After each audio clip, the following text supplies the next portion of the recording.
అలానే మిస్సెస్రావు, ఈ న్యూస్ని ఆంధ్రప్రదేశ్ సగటు పౌరుడు గుండె దిటవు చేసుకొని చూడాలి. ఎందుకంటే కంచె చేను మేసిన విధంగా ఇప్పుడు రెవెన్యూ శాఖకు సంబంధించినటువంటి వాళ్ళు, కీలకమైనటువంటి వాళ్ళు, ఐఏఎస్లు ఐపీఎస్లు కొందరు భూములు కాపాడాల్సినటువంటి వాళ్ళు వాళ్లే భూముల్ని సఫా చేశారు. దాదాపుగా 5 లక్షల ఎకరాలు కొంతమంది ఐఏఎస్లు కలిసి వాటిని మింగేశారు. ఇది ఒక పెద్ద సంచలనం ఆంధ్రప్రదేశ్లో. అసైన్డ్ భూముల్ని మాయం చేసేసారు. ఆ రోజు ఉన్నటువంటి చీఫ్ సెక్రటరీగా ఉన్న జనార్దన్ రెడ్డి గారు అండ్ కో ఉత్తరాంధ్రలో అసైన్డ్ భూముల్ని కంప్లీట్గా లేకుండా చేశారు. ఈవెన్ ఎన్నికల షెడ్యూల్ వచ్చిన తర్వాత, ఎన్నికల కోడ్ వచ్చిన తర్వాత కూడా ఆ రోజు ఉన్నటువంటి చీఫ్ సెక్రటరీగా ఉన్నటువంటి జనార్దన్ రెడ్డి గారు అండ్ టీం ఏం చేసింది అనేది అప్పట్లో పెద్ద ఎత్తున ఆరోపణలు వచ్చాయి. ఆయనతో పాటు కొంతమంది ఐఏఎస్లు, 6-7 ఐఏఎస్లు కలిసి దాదాపుగా 5 లక్షల ఎకరాల అసైన్ ల్యాండ్స్ని ట్యాంపరింగ్ చేసి రికార్డులని మాయం చేసి ఎవరూ తెలుసుకునే విధంగా రికార్డులను తారుమారు చేసేసి ఆ భూముల్ని మాయం చేశారు. కొంతమంది ప్రజాప్రతినిధులతో కలిసి, ఆ రోజు మంత్రులతో కలిసి, అలాగే ఎమ్మెల్యేలతో కలిసి. ఆ న్యూస్ ఇప్పుడు పెద్ద ఎత్తున వైరల్ అవుతుంది. ఆంధ్రప్రదేశ్లో లిక్కర్ స్కామ్ కన్నా కూడా ల్యాండ్ స్కామ్ చాలా పెద్ద స్కామ్. దీన్ని సరిచేసేటువంటి బాధ్యతను ఇప్పుడు ఉన్నటువంటి ప్రభుత్వం తీసుకున్నప్పటికీ కూడా పూర్తి స్థాయిలో సరిచేయలేనటువంటి పరిస్థితుల్లో ఒక క్యాన్సర్ లాగా అయిపోయింది రెవెన్యూ విభాగంలో ఉండేటువంటి తప్పులు. కరప్షన్కి కేర్ ఆఫ్ అడ్రస్ ఏదైనా ఉందంటే రెవెన్యూ శాఖ. అసలు భూముల్ని కాపాడాలి, భూములకు సంబంధించిన రికార్డులను మెయింటైన్ చేయాల్సిన బాధ్యత రెవెన్యూ శాఖ మీద ఉంటుంది. ప్రత్యేకించి కలెక్టర్లు, ఐఏఎస్ల మీద ఉంటుంది, సంబంధిత ఐఏఎస్ల మీద. వాళ్లే కొంతమంది ట్యాంపరింగ్కి పాల్పడి మొత్తం టోటల్గా సర్వే నెంబర్లు మార్చేసి, హోల్డ్ చేసేసి, అసైన్ ల్యాండ్స్ని మొత్తాన్ని ప్రైవేట్ వ్యక్తులకు కట్టబెడితే ఇక రాష్ట్రం పరిస్థితి ఏంటి? అందుకే గుండె జటువు చేసుకుని న్యూస్ చూడాలనేది నేను, ఆంధ్రప్రదేశ్ సగటు పౌరుడు. ఇంత దారుణమా అనేటువంటి పరిస్థితి. సో ఆ న్యూస్ని నేను చదివి వినిపిస్తాను. ప్రముఖ పత్రికల్లో కూడా వచ్చింది. కొంతమంది వైపీఎస్ లాగా, వైఏఎస్ లాగా, ఐఏఎస్లు కాస్త వైఏఎస్ లాగా తాడేపల్లికి కొమ్ము కాశారు. ఆ కొమ్ము కాసిన నేపథ్యంలోనే ఇలాంటి న్యూస్ వస్తున్నాయి. ఇదిగోండి చూడండి. అసైన్డ్ అక్రమాల్లో ఐఏఎస్లు, వైసీపీ నేతలకు 7 అధికారుల ఒత్తాసు. ఏంటి ఇదంటే, చట్టవిరుద్ధంగా లక్షలాది ఎకరాల భూమి ప్రీ హోల్డ్ చేశారు. జివో 596కు భిన్నంగా నిషేధ జాబితా నుంచి తొలగింపు, వేగంగా ఫైళ్లు క్లియర్ చేయాలని తహసీల్దార్లపై ఒత్తిళ్లు, కీలక పోస్టులో ఉండి అక్రమాలకు సహకరించినట్లు గుర్తింపు, సీఎం చంద్రబాబుకు నివేదిక సమర్పించిన రెవెన్యూ శాఖ. వీరిపైన విచారణ చేపట్టి చర్యలు తీసుకోవాలని సిఫారసు. వీళ్ళపైన ఏం చర్యలు తీసుకుంటారు? ఐఏఎస్ల మీద చర్యలు తీసుకోవాలంటే కేంద్ర ప్రభుత్వం అనుమతి కావాలి. వాళ్ళకంటే ఒక ప్రత్యేక రక్షణ ఉంది. ఆ రక్షణ కాదని చెప్పి రాష్ట్ర ప్రభుత్వం ఏం చేయగలదు? వాళ్ళని అసలు డిస్మిస్ చేయాలి.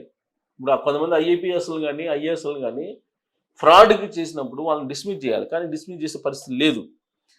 బట్ రిపోర్ట్ అయితే రెవెన్యూ శాఖ ఇచ్చింది. జగన్ హయాంలో యథేచ్ఛగా సాగిన అసైన్డ్ భూముల అక్రమాలకు తెర వెనుక నుంచి సహకరించిన వారు ఎవరో తెలిసిపోయింది. జివో 596కు విరుద్ధంగా 5,75,000 ఎకరాల అసైన్డ్ భూమి ప్రీ హోల్డ్ ఎలా అయిందనే గుట్టు ఇప్పుడు రట్టయింది. వైసీపీ పెద్దలకు, ప్రజాప్రతినిధులకు నాడు కొందరు ఐఏఎస్ అధికారులు కొమ్ము కాసిన విషయం బయటపడింది. 7 జిల్లాల పరిధిలో రెవెన్యూ శాఖ ఈ వ్యవహారాన్ని వెలుగులోకి తెచ్చింది. 2 జిల్లాలకు చెందిన ప్రస్తుత కలెక్టర్లు, 5 జిల్లాల జాయింట్ కలెక్టర్ల పాత్రను వెలికి తీసింది. వారిపై విచారణ చేపట్టి చర్యలు తీసుకోవాలంటూ ముఖ్యమంత్రికి రెవెన్యూ శాఖ నివేదించింది. సో 2 కలెక్టర్లు, 4 జాయింట్ కలెక్టర్లు, మొత్తం 5 జిల్లాలకు సంబంధించిన జాయింట్ కలెక్టర్లు ఈ పనికి పాల్పడ్డారు. మొత్తం 7 ఐఏఎస్లు. మరి వీళ్ళని ఏం చేయాలి? ఈ ఐఏఎస్ఎల్ అంటే డిస్మిస్ చేయాలి, కానీ డిస్మిస్ చేస్తుందా లేదనే చూడాలి. అసైన్ భూములకు శాశ్వత హక్కులు కల్పించేందుకు గత జగన్ ప్రభుత్వం 2023లో ఏపీ అసైన్డ్ భూముల చట్టం 1977ను సవరించింది. అసైన్మెంట్ కాల పరిమితిలో 20 ఏళ్లు దాటిన భూములను నిషేధిత నిషేధ జాబితా నుంచి తొలగించి లబ్ధిదారుల పేరిట శాశ్వత హక్కులు కల్పిస్తూ పట్టాలు ఇచ్చేందుకు అదే ఏడాది డిసెంబర్ 19 జీవో 596 జారీ చేశారు. ఆ ఉత్తర్వుల్లోని మార్గదర్శకాల ప్రకారమే ప్రీహోల్డ్ చేయాలి. జిల్లా స్థాయిలో జేసీలు ఈ ప్రక్రియను పర్యవేక్షించాల్సి ఉంటుంది. అయితే ఈ జీవో రాకముందే ఆ ఏడాది ఆగస్టు నుంచే వేలాది ఎకరాల భూములను అక్రమంగా నిషేధిత జాబితా నుంచి బయటకు తీసుకెళ్లారు. ఏంటి ఇది చూడండి. 2023 డిసెంబర్ 20 నుంచి 2024 జూలై వరకు, అంటే ఎలక్షన్ ముందు అనమాట, మొత్తం 13,54,000 ఎకరాల అసైన్ భూములను ప్రీహోల్డ్ చేశారు. అందులో జీవో 596 విరుద్ధంగా నిషేధ జాబితా నుంచి తొలగించిన భూములు 5,75,000 ఎకరాలు. దీనిపై లోతైన విచారణ జరిపి నివేదిక ఇవ్వాలని రెవెన్యూ శాఖను సీఎం చంద్రబాబు ఈ ఏడాది ఫిబ్రవరిలో ఆదేశించారు. ఈ నేపథ్యంలో ప్రీహోల్డ్ అక్రమాలపై ఆ శాఖ ఉన్నత స్థాయి విచారణ జరిపింది. జీవో 596 ఉల్లంఘనతో పాటు చట్టపరిధిలో లేని భూములు, రికార్డులు లేనివి, సర్వీసు ఇనాం షరతు గల పట్టా, చుక్కల భూములను కూడా భారీగా ప్రీహోల్డ్ చేశారని గుర్తించింది. కొన్ని జిల్లాల్లో కలెక్టర్, మరికొన్ని చోట్ల జేసీ స్థాయి అధికారులే వైసీపీ నేతల అక్రమాలకు కొమ్ము కాసినట్లు స్పష్టమైంది. దీంతో కలెక్టర్, జేసీ ప్రభావంతో అక్రమంగా ప్రీహోల్డ్ అయిన భూములు, తహసీల్దార్ పరిధిలో తీసుకున్న తప్పుడు నిర్ణయాలపై రెవెన్యూ అధికారులు సమగ్ర నివేదికను సిద్ధం చేశారు. ఐఏఎస్ల అక్రమాల పాట జీవో 596 విరుద్ధంగా అసైన్ చట్టాన్ని ఉల్లంఘిస్తూ 5,75,000 ఎకరాలను ప్రీహోల్డ్ చేశారు. అందులో అసైన్మెంట్ అయినట్లుగా రికార్డులే లేని భూమి 2,69,000 ఎకరాలు, కాలపరిమితి దాటనివి 32,000 ఎకరాలు కాగా, కలెక్టర్ ఉత్తర్వుతో సంబంధం లేకుండా ప్రీహోల్డ్ అయినవి 60,000 ఎకరాల ఉన్నాయి. దీని వెనుక కొన్ని జిల్లాల కలెక్టర్లు, మరికొన్ని జిల్లాల జేసీల పాత్ర, ఒత్తిళ్లు, సొంత ప్రయోజనాలు ఉన్నట్టు తెలిసింది. ఇందులో టాప్ 5 జిల్లాల్లో ప్రధానంగా 7 అధికారుల పాత్రను గుర్తించారు. జగన్ జమానాలో రాయలసీమలోని ఓ జిల్లాకు ఆ అధికారి జేసీగా ఉన్నారు. కూటమి ప్రభుత్వం వచ్చాక ఆయన అదే జిల్లాకు కలెక్టర్గా పోస్టింగ్ ఇచ్చింది. ఆయన జేసీగా ఉన్నప్పుడు భారీగా భూములు ప్రీహోల్డ్ జరిగింది. ఇందులో ఆ అధికారి తప్పిదాలు, ఒత్తిళ్లు, నిర్లక్ష్యం చాలా ఉందని గుర్తించారు. కోస్తాకు చెందిన ఓ కలెక్టర్ జేసీ సంతకాలు లేకుండానే ఫైళ్లను క్లోజ్ చేసినట్లుగా గుర్తించారు. ప్రస్తుతం ఆయన విద్యుత్ రంగంలో పనిచేస్తున్నారు. కోస్తాలో కరువు జిల్లాలో జేసీగా చేసి ఇప్పుడు ఓ సంపన్న జిల్లాకు కలెక్టర్గా ఉన్న అధికారి పాత్ర కూడా నిర్ధారణ అయింది. గతంలో సీఎంలో కొద్ది కాలం జేసీగా పనిచేసిన అధికారి సర్వీస్ ఇనాం, చుక్కల భూములను అడ్డగోలుగా ప్రీహోల్డ్ చేశారని తేల్చారు. ఇప్పుడు ఆయన సీఎంలో ఓ జిల్లాకు కలెక్టర్గా ఉన్నారు. ఎన్నికలకు ముందు పుణ్యక్షేత్ర జిల్లాకు కలెక్టర్గా పనిచేసిన ఓ అధికారి బదిలీకి ముందు 6,000 ఎకరాల అసైన్ భూముల ఫైళ్లను క్లియర్ చేశారని గుర్తించారు. ప్రస్తుతం ఆయన కోస్తాలో ప్రముఖ జిల్లాకు కలెక్టర్గా ఉన్నారు. అసైన్ అక్రమాల్లో టాప్ 1గా నిలిచిన రాయలసీమ జిల్లాకు ఓ ఐఏఎస్ జేసీగా పనిచేశారు. ఆ జిల్లా వైసీపీ కీలక నేతతో ఆయన అంటకాగారు. పెద్దల ఒత్తిళ్లతో రికార్డులు లేని అసైన్ భూమిని కూడా ఫ్రీహోల్డ్ చేశారని వెలుగు చూసింది. కూటమి వచ్చాక ఆయన్ను అక్కడే 2 నెలల పాటు కొనసాగించింది. అప్పటికే అసైన్ ఆరోపణలు రావడంతో ఆయన్ను మరో చోటుకు బదిలీ చేసింది. ఇది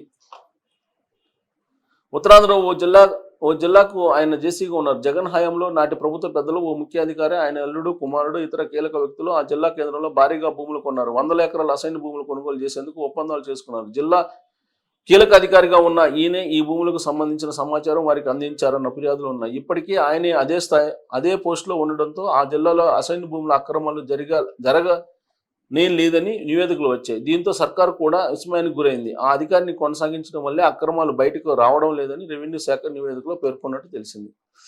మా కలెక్టర్ను మార్చేయండి. తమ కలెక్టర్ను మార్చాలని డిమాండ్ చేస్తూ రాయలసీమలోని ఓ జిల్లా ప్రజాప్రతినిధులు ఇటీవల సీఎంఓలో ఫిర్యాదు చేశారు. ప్రీహోల్డ్ అక్రమాల సమయంలో ఆయనే జేసీగా ఉన్నారని, ఆనాటి అక్రమాలపై ఇప్పుడు విచారణ జరుగుతుంటే ఆయన కలెక్టర్గా ఉన్నారని, ఆయన ఉంటే అసలు దోషులు బయటకు రారని నివేదించారు. ఆ జిల్లా నుంచి ప్రాతినిధ్యం వహిస్తున్న మంత్రి, ఇన్ఛార్జి మంత్రిగా ఈ విషయం పెద్ద తలనొప్పిగా మారింది. తప్పులు చేశారని రెవెన్యూ శాఖ గుర్తించిన అధికారుల జాబితాలో ఈయన కూడా ఉన్నారు. ప్రీహోల్డ్ అక్రమాలపై రెవెన్యూ శాఖ సమర్పించిన నివేదికపై సీఎం ఏం చర్యలు తీసుకుంటారన్నది ఇటు ఉద్యోగ వర్గాలు, అటు ఐఏఎస్లో తీవ్ర చర్చనీయాంశంగా మారింది. ఇది ఐఏఎస్ల భాగవతం. ఈ వైఏఎస్లు అంటే వైఎస్ఆర్ కాంగ్రెస్ పార్టీకి సంబంధించినటువంటి సానుకూలంగా ఉన్నటువంటి వీళ్ళు మరి వీళ్ళేమో అక్రమాలకు పాల్పడ్డాడు. 5,75,000 ఎకరాలకు సంబంధించినటువంటి వ్యవహారం ఇది.